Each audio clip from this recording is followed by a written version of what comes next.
and your issue. Good evening and welcome to this meeting of the Joint Standards Committee on Wednesday the 6th of March, 4 p.m. Welcome to those that are watching online. I do apologise for the very slight delay in starting, and those that are watching at a later date, we welcome you as well. If we look to the agenda, I have a number of apologies. I have apologies from Councillor Pavlovic, who is not substituted. It was the last minute that he was unable to be here. And we've had apologies from Parish Councillor Mark Wardby as well. Apart from that, we do have a full complement of committee members, and we have had apologies from Rosa Marza, who's the independent person. We're joined by the officers, Francis Harrison, who's the Deputy Monitoring Officer and Head of Legal, to my right, and Jane, who's from Democratic Services. And we have Ollie, who you can't see, who's making sure that all the audio visual works correctly. So we welcome those. Item number 1 on the agenda, declarations of interest. At this point, do any members have any declarations of interest that are not already included on their register of interests? Nope, that's good. Item number 2, exclusion of the press and public. Just seek your permission to exclude the press and public under the rules and regulations when it comes to discussing confidential items that are on the agenda, and that will be the private papers of item number 9, the monitoring officer's report on complaints received. So if I can just have a confirmation that we're happy to exclude press and public on that. Lovely. Thank you very much. And then item number 3, minutes. So there are a number of minutes to approve. There's the minutes of the Joint Standards Committee that was held on the 31st of January. And if members are happy to approve those. Yeah, and if there's anything that's arising from that we need to discuss, there was one thing that I was tasked to do, which was to write to the group leaders and the whips with regards to the importance of training. That email has been sent, and I have not received a reply from any of the whips. Or the group leaders. They are very busy doing other things, I'm sure, but that has been done.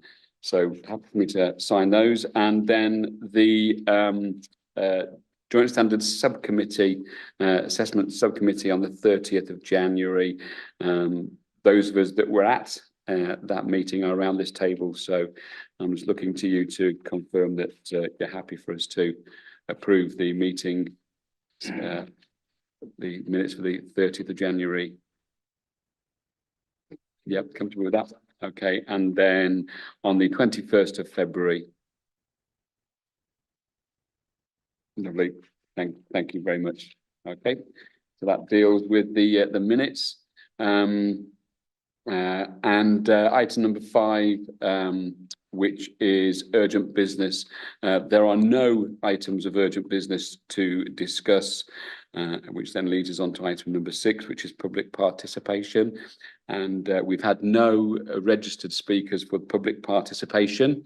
However, we have had a written submission that was submitted to us prior to the deadline, and that's written submission has been published in the agenda supplement. So if you want to see that, if you find that in your agenda supplement. And that brings us on to item number 7, which is the review of the work plan.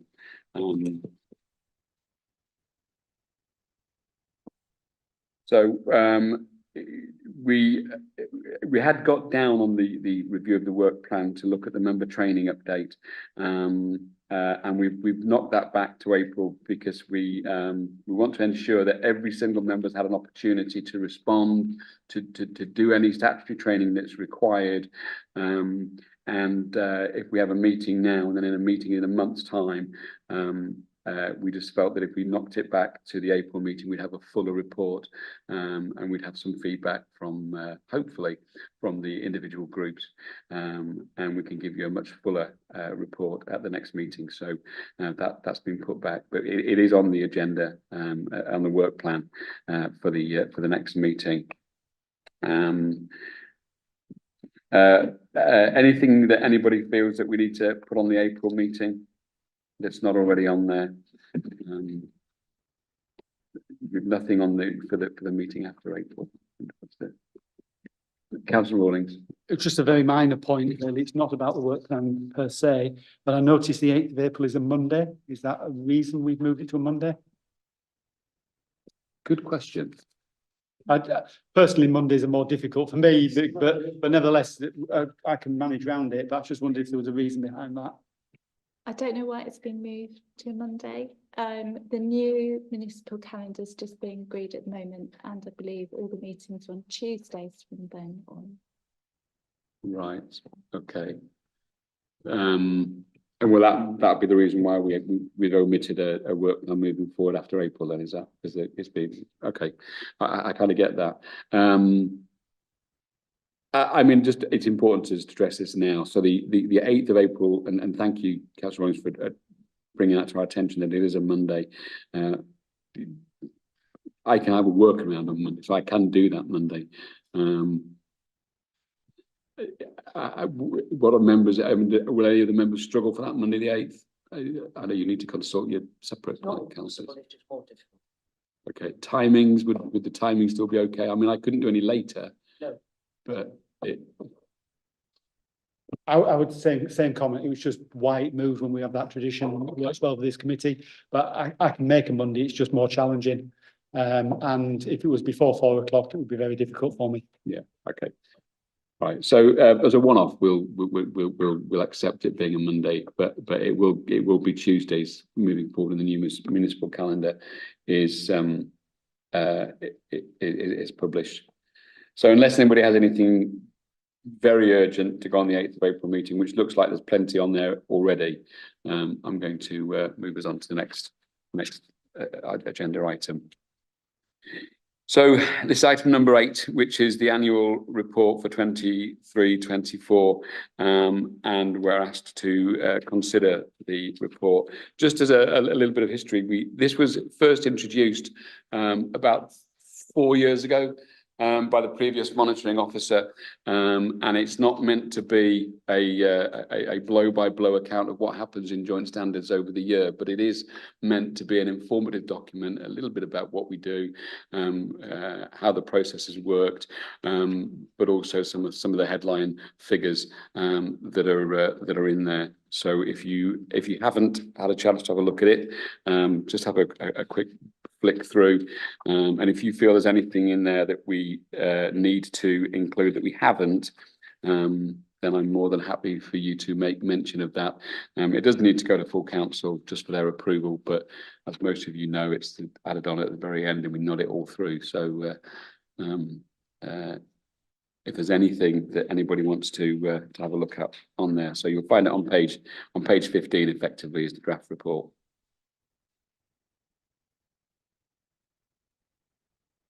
I mean, I will write a forward, so you're aware.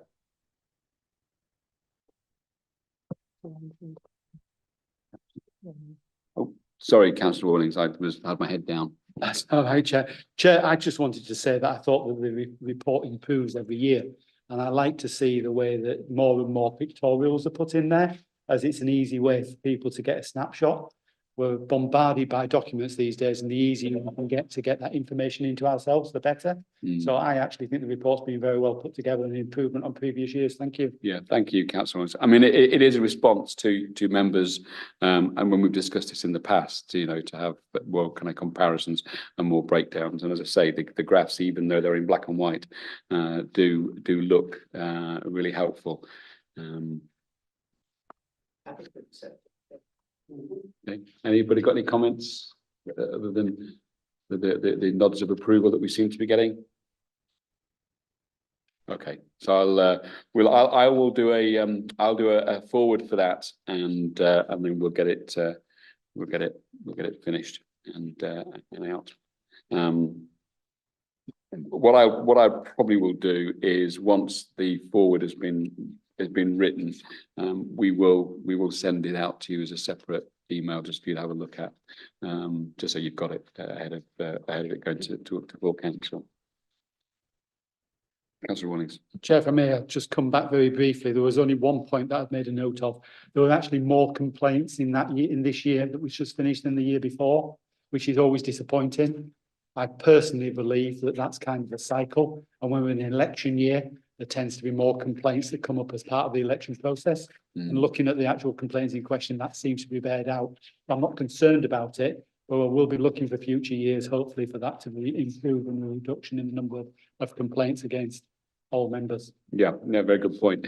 I think one of the reasons why we've tried to put a robust training program together, and why we've tried to increase dialogue with the parish councils, is around that whole kind of piece of education and understanding of what the process is, and you know, and I think in 12 months' time, when we sit down and we look at the draft report, in 12 months' time, hopefully there will be a marked difference in the figures. But thank you for raising that. Sorry, I'll go to Gerald and then yourself.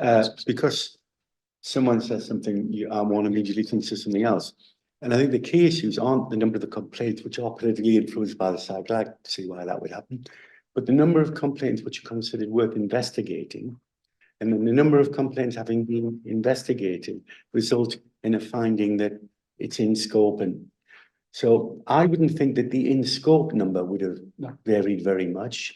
And that's a more reasonable measure of council performance. And the number which are considered is about how people are interacting with the organisation.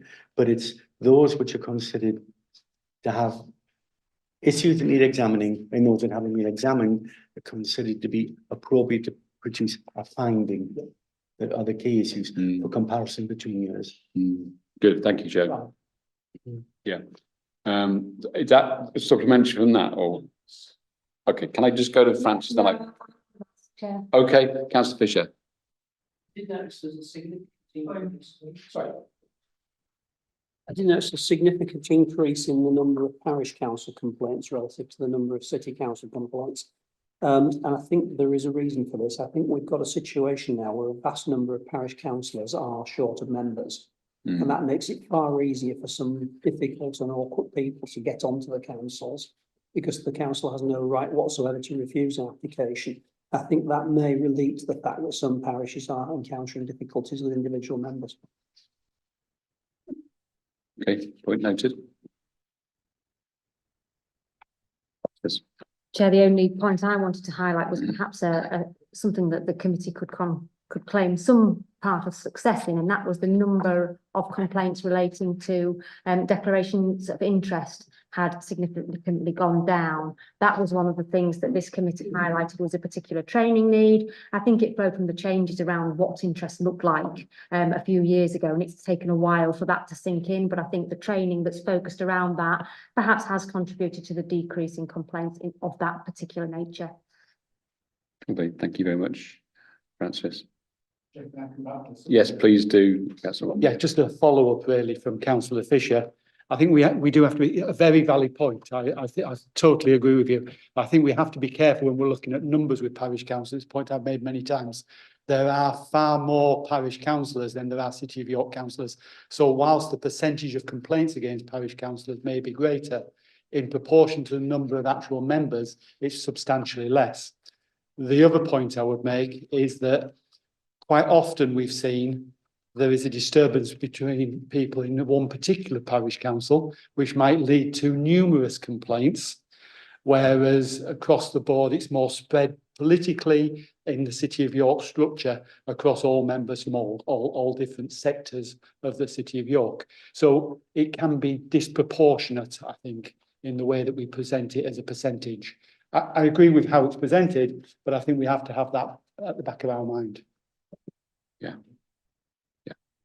Okay, so are members, I'm sure we've already done this, are members happy for us to accept the report? Yeah, thank you very much. Okay, which takes us on to item number 9, which is the monitoring officer's report. And we will, there are two parts to this. There's the open public report, and then there is a confidential report.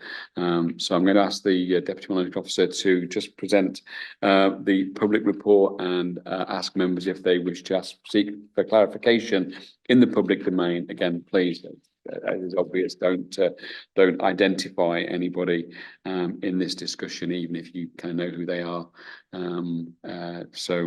Francis.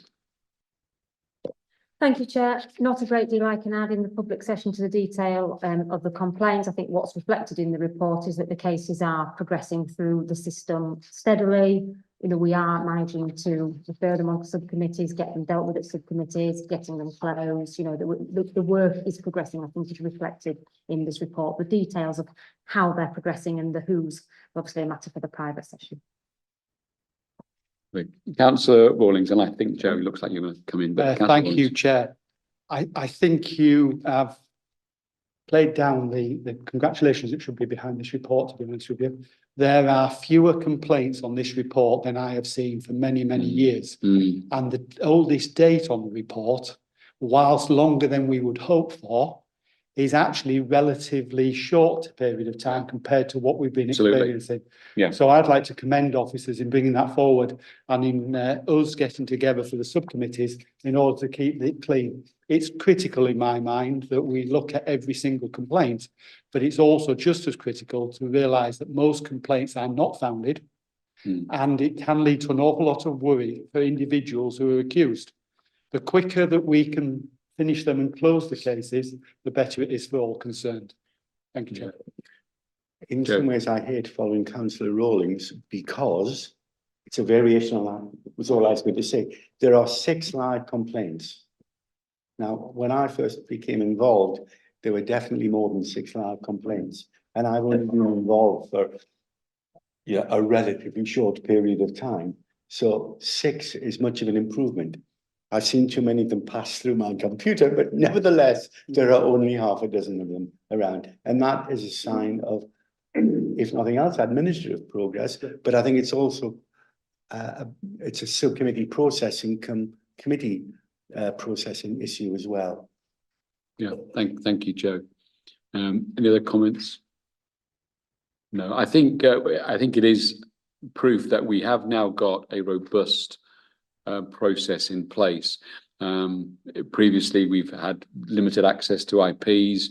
We've arguably had stretched resources. I think I am really comfortable now as the chair of this committee that we've got a robust process in place to filter the complaints as they come in, to give them the due respect. And you know, we have 2 IPs who are excellent. I genuinely mean that. And I think, you know, I am confident as well that the decisions that are being made at the filtering are the right decisions, and I think we've seen that come through. And I think that linked with the training, linked with the interactions that we are looking to have and are having with parish councils, and bear in mind many of us on the full council are parish councillors as well, so we've all kind of done our bit in trying to kind of educate and kind of retrain. I think all of those as a whole have proved to be successful, and I think we are in a position now where we see that in the report that's in front of us. So thank you, members. I'm going to just turn the cameras off and go into a private session. Thank you for those that have been watching, both live and those that may be watching at a later stage. Just to let you know that we will not be coming back. So when we close this meeting to the public, there'll be no return for us. So thank you very much for watching. And Ollie, if we can now facilitate that closure.